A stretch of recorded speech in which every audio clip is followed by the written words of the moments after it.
माझ्या दालनामध्ये आले आणि मी वरती कॅबिनेटला होतो. मला माहीत पडलं तिकडे पवारसाहेब आलेत. आता ज्येष्ठ नेते पवारसाहेब आता आपले तिकडे बसले दालनात. मी ताबडतोब गेलो. त्यांना आपली संस्कृती आहे, शाल श्रीफळ दिलं. अरे काय किती मिरच्या, किती पोटदुखी, किती मळमळ, किती जळजळ, काय? अरे काय मी जल्लोषील चालणार नाही, जमाल गोटा पाहिजे.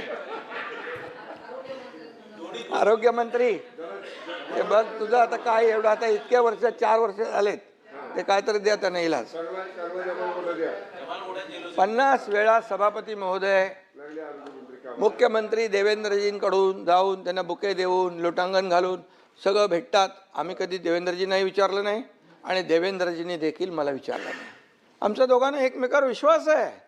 अरे जे लोक जे अशा पद्धतीने काही विचार करतात ते स्वतःची फसगत करतायत. आणि म्हणून आपल्याला मी सांगतो, पवार साहेब एक ज्येष्ठ नेते आहेत. आमची संस्कृती आहे, महाराष्ट्राची परंपरा आहे. ही विकृती कसली आहे? काय घाणेरडं ही आपली संस्कार परंपरा आहे. किती खालच्या थरावर बोलणार तुम्ही, किती खालच्या थरावर, जेवढे खालच्या थरावर बोलाल तेवढे खाली खाली खाली खाली खड्ड्यात उतरत जाणार. आणि म्हणून आपलाच खड्डा होताय. आणि म्हणून मी आपल्याला एवढं सांगतो, देवेंद्रजी आणि आम्ही आमच्यामध्ये किती काही तुम्ही काय प्रयत्न काड्या घालायचा प्रयत्न केला तरी काय होणार नाही. अरे आमचा अजेंडा काय आहे? या महाराष्ट्राला पुढे नेणं, या महाराष्ट्राचा विकास करणं, या महाराष्ट्राची प्रगती करणं, या सर्वसामान्य लोकांच्या आयुष्यामध्ये चांगले दिवस आणणं हे आमचं आहे. आणि म्हणून मी सांगतो, हम वो नहीं जो दिल तोड़ देंगे, थाम कर हाथ फिर साथ छोड़ देंगे.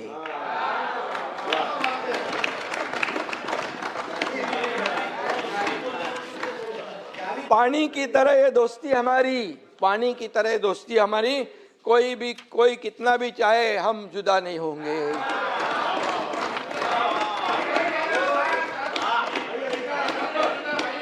अरे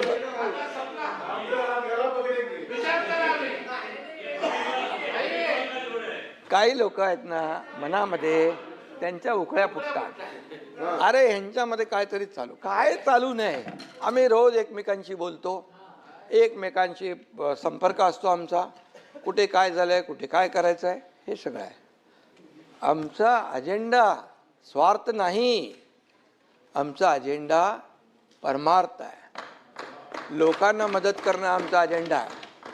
आणि म्हणून कालपर्यंत सभापती महोदय राम भक्तांना हरामखोर म्हणणारे आज रामरक्षा म्हणू लागलेत.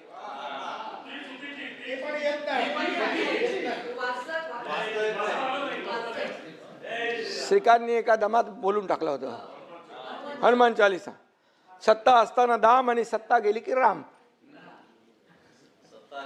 सत्ता असताना दाम, सत्ता गेली की राम, असं हा प्रकार आहे.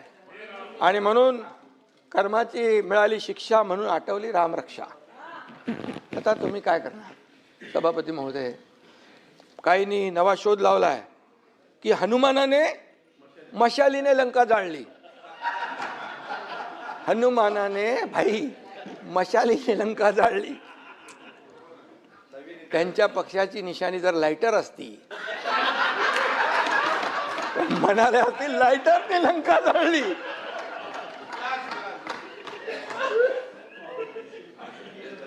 अरे तुम्ही महाविकास आघाडीचे पाटील साहेब सांगा तरी.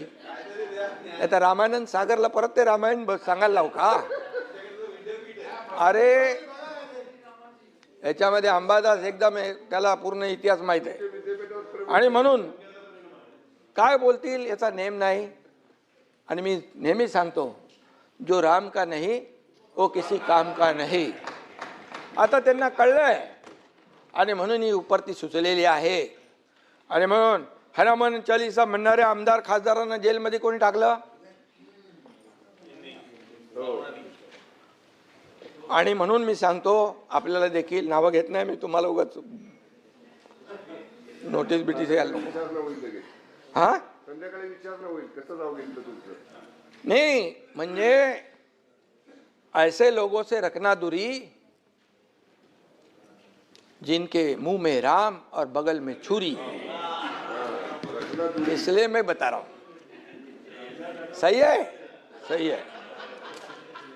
अयोध्येमध्ये राम मंदिरामध्ये जे झालं,